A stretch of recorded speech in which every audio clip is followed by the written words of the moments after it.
in the battlefield.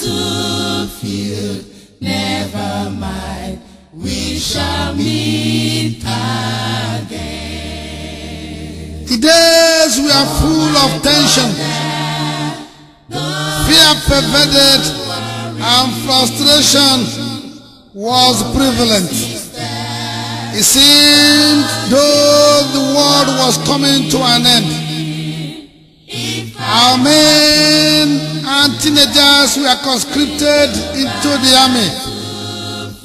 A few had hope of coming back alive, yet many had believed in the great meeting beyond the sky, and so they sang.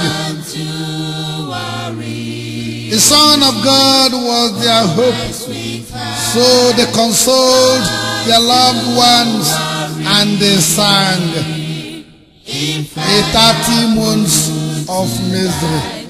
In the battlefield, never mind, we shall meet again. Never mind, we shall meet again. Never mind, we shall meet again.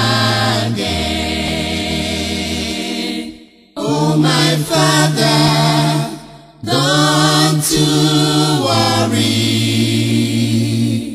Oh my Mother, don't you worry. And so they sang, and they sang.